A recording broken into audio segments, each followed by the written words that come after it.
CUT 2025 के exam में एक सब्जेक्ट कॉम्बिनेशन में चूज करने के लिए आता है जनरल एप्टीट्यूड टेस्ट यानी जीएटी।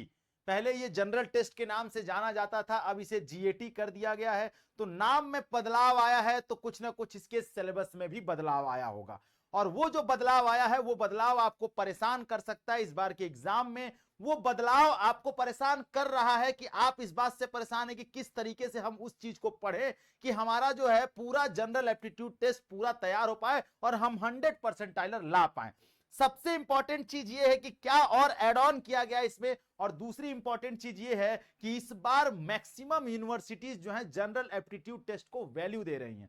यहां तक कि दिल्ली यूनिवर्सिटी ने भी बीए प्रोग्राम में जनरल एप्टीट्यूड टेस्ट को वैल्यू दी है। तो इसलिए इसकी वैल्यू बढ़ी है, तो इसका जब ओहदा बढ़ेगा, इसकी पावर बढ़ेगी, तो इसके नंबर ऑफ क्वेश्चंस के पैटर्न में भी बदलाव आएगा। कैसे पढ़ेंगे, क्या पढ़ेंगे, कितना पढ़ेंगे, इन सारे सवालों का जवाब इस वीडियो में है। तो इस वीडियो को स्किप नहीं करिएगा, ध्यान से देखिएगा। और सबसे इंपॉर्टेंट पार्ट जो यहां पर आपको लिखा हुआ है इन्वायरमेंटल लिटरेसी, ये है क्या, इसके अंदर क्या क्या टॉपिक पढ़ना है, इस पर डिस्कशन करेंगे। तो चलिए शुरू करते हैं। इस बार का जो जनरल एप्टीट्यूड टेस्ट का सिलेबस आया है 2025 में, उसमें क्या क्या है हम अगर देखेंगे तो जनरल नॉलेज, करंट अफेयर, ये तो आपको पिछले सिलेबस में भी था। जीके पढ़ना है, करंट अफेयर पढ़ना है। करंट अफेयर के लिए सुबह 7 बजे इसी चैनल पर मेरी करंट अफेयर की क्लास चलती है, आप उसको देख लेंगे तो जीके के साथ साथ करंट अफेयर आपका तैयार हो जाएगा, उसके लिए कोई समस्या नहीं है।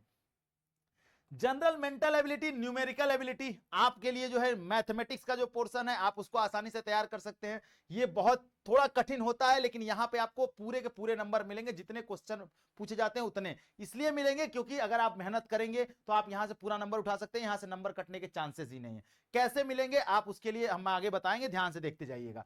रीजनिंग की अगर हम बात करें तो रीजनिंग में आपको जो है quantitative arithmetic, algebra, geometry, mensuration, statics और सिंपल एप्लीकेशन फॉर्म में भी पढ़ना पड़ेगा।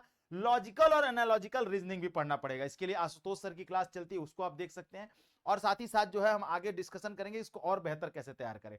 सबसे इंपॉर्टेंट पार्ट आता है वो है जनरल साइंस का, ठीक है, जिसको हम जीएस कहते हैं। अगर जनरल साइंस आपको पढ़ना है तो ये मान के चलिए पिछली बार भी जनरल साइंस का क्वेश्चन पूछे गए थे, पर इस बार उन्होंने ऐड ऑन कर दिया पूरा पूरा एक पोर्शन, तो इस बार नंबर ऑफ क्वेश्चंस बढ़ेंगे और उसका पैटर्न भी बदलेगा, उसके क्वेश्चन की टफनेस में भी बदलाव आएगा। और एक सबसे इंपॉर्टेंट पार्ट जुड़ा है वो है इन्वायरमेंटल लिटरेसी, यानी ये है क्या, इसी के सिलेबस को पूरा डिटेल समझेंगे। बाकी सिलेबस हमने आपको बताया है, इसका सिलेबस सबसे इंपॉर्टेंट है समझना कि है क्या। अगर इन्वायरमेंटल लिटरेसी के सिलेबस पे बात करें तो सबसे पहला टॉपिक हमें पढ़ना होगा परिस्थितिक और परिस्थितिक तंत्र, यानी इकोलॉजी और इकोसिस्टम। ये इंपॉर्टेंट पार्ट है, इसमें हम लोग समझते क्या है, इकोलॉजी होता क्या है, उसका सिस्टम कैसा है, बायोडायवर्सिटी क्या होती है, जीव और उनका पर्यावरण के बीच क्या रिलेशनशिप होता है, ये इस टॉपिक में समझते हैं। दूसरे नंबर पर हम इन्वायरमेंटल इश्यूज समझते हैं, जो इस समय जो है हमारे यहाँ पर्यावरणीय मुद्दे चल रहे हैं, जैसे प्रदूषण क्या है, जलवायु, जो हमारा क्लाइमेट चेंज हो रहा है, जो वन है उनसे हमें क्या, उनको हम क्या नुकसान पहुंचा रहे हैं,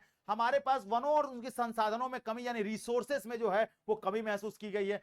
सस्टेनेबिलिटी पढ़ेंगे, इसमें हम लोग सस्टेनेबल डेवलपमेंट पढ़ते हैं। सस्टेनेबल डेवलपमेंट होता क्या है, किस तरीके से सस्टेनेबल डेवलपमेंट हो रहा है, क्या क्या मुद्दे सस्टेनेबल डेवलपमेंट में आते हैं और वो हमें किस तरीके से प्रभावित करता है, ठीक। देन उसके बाद हम इन्वायरमेंटल पॉलिसीज एंड गवर्नेंस पढ़ते हैं। सरकार पर्यावरण को बचाने के लिए कौन कौन सी नई नई नीतियां बना रहा है, ठीक है, और जो नीतियां बना रहा है उनका किस तरीके से क्रियान्वयन हो रहा है, कैसे वो लागू की जा रही हैं, इन सब चीजों पर चर्चा करेंगे हम इस इन्वायरमेंटल लिटरेसी वाले सिलेबस में, ठीक है।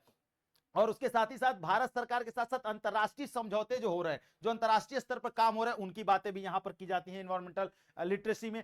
साथ ही साथ इन्वायरमेंटल इथिक्स एंड वैल्यू, उनकी क्या वैल्यू है, पर्यावरण का हमारे जीवन में क्या वैल्यू है, क्यों हमें इफेक्ट करते हैं, कैसे इफेक्ट करते हैं, उन पे चर्चा करनी होगी, उनकी बातें करेंगे हम लोग। क्लाइमेट चेंज जो हो रहा है उसका क्या प्रभाव पड़ता है, क्लाइमेट चेंज के लिए सीओपी जो बनाया गया है संगठन, वो किस तरीके से, उसकी मीटिंग कहां पर हुई, कौन सी मीटिंग किस एरिया में हुई, कौन सी 29 नंबर का COP29 कहां हुआ, COP28 कहां हुआ, इन सब चीजों पे हम चर्चा करेंगे, ठीक है। और आगे फिर बढ़ेंगे हम लोग रिन्यूएबल एनर्जी के बारे में, यानी नवीनीकरणीय स्रोत कौन कौन से, कौन सी ऐसी एनर्जी जिसको हम दोबारा यूज कर सकते हैं, कौन सी ऐसी एनर्जी जिसको हम दोबारा यूज नहीं कर सकते, एक ही बार यूज कर सकते हैं, इनके बारे में भी हम इसमें जानेंगे। एनर्जी रिसोर्सेज बेसिकली पढ़ना है हमको। और उसके बाद इन्वायरमेंटल जस्टिस यानी पर्यावरणीय न्याय, यानी जो पर्यावरण है वो हमारे यहाँ हमें किस तरीके से प्रभावित कर रहा है, यहां हमें पहचान करना होगा पर्यावरणीय समस्याओं को, वन से क्या समस्याएं हो रही हैं, बांध बनाने से क्या समस्याएं हो रही हैं और किस तरीके से हम उनको हम उनका वो करेंगे, बचाएंगे उनको। ठीक है, तो ये सारी चीजें हमें इसमें डिस्कस करनी है और ये सारी चीजें आपको कहां पर डिस्कशन करने के लिए मिल जाएंगी, तो हमारे योद्धा बैच में आप ज्वाइन हो जाएंगे तो आपको सब चीजें एक साथ मिल जाएंगी करने के लिए। वहां आपको इन सब चीजों की समस्या नहीं होगी, आप रीजनिंग भी अच्छे से कर लेंगे, मैथमेटिक्स भी अच्छे से करेंगे, जनरल साइंस के साथ साथ आप एनवायरमेंटल लिटरेसी का जो सिलेबस है उसको भी अच्छे से कर लेंगे, और जीके जीएस करंट अफेयर तो मैं हूं ही आपके लिए कराने के लिए। तो आप परेशान मत होइए, कहीं भटकिए मत, ये सारा जीएटी एक साथ एक बार मुट्ठी में आ जाएगा आपके। अगर आप हमारे योद्धा बैच में आते हैं तो सिंपल सा ये आपके लिए कोर्स का पूरा स्ट्रक्चर है, लाइव क्लासेस चलेंगी, क्लास नोट पीडीएफ मिलेगा, लेक्चर वाइज क्विज चलेंगे, प्रैक्टिस सेट और टेस्ट सीरीज भी हम देते हैं। 17 तारीख से क्लास शुरू हो रही है और 30 अप्रैल तक आपको पूरा सिलेबस आपका कंप्लीट कर दिया जाएगा। ठीक है, तो अगर आपने अभी तक ज्वाइन नहीं किया तो आप जल्दी जाइए, हमारा योद्धा बैच ज्वाइन करिए, मात्र 1900 रुपए में आपको मिल जाएगा पूरा योद्धा बैच। करना क्या होगा, आपको बेसिक शिक्षा का ऐप डाउनलोड करना होगा, प्रोसेस फॉलो करेंगे, आसानी से पहुंच जाएंगे। अगर आपको कोई भी दिक्कत आती है बैच संबंधी तो ये 2 नंबर यहां पर दिए हुए हैं, आप इन दोनों नंबर पे संपर्क करेंगे तो आपको सारी जानकारी प्रोवाइड करा देगी। इसके अलावा कौन कौन जीएटी को इस बार दे रहा है, जीएटी को अपने सब्जेक्ट कॉम्बिनेशन में चूज किया, कमेंट सेक्शन में बताइए। साथ ही साथ अगर नहीं किया है तो करके जरूर कर लीजिएगा, क्योंकि वो बहुत इंपॉर्टेंट रोल अदा करेगा। और किस यूनिवर्सिटी को आप टारगेट कर रहे हैं ये भी बताइए, और अगला वीडियो आप किस पर चाहते हैं ये भी बताइए। तो चलिए मिलते हैं अगले वीडियो में, तब तक अपना ख्याल रखिएगा। थैंक यू सो मच, जय हिंद।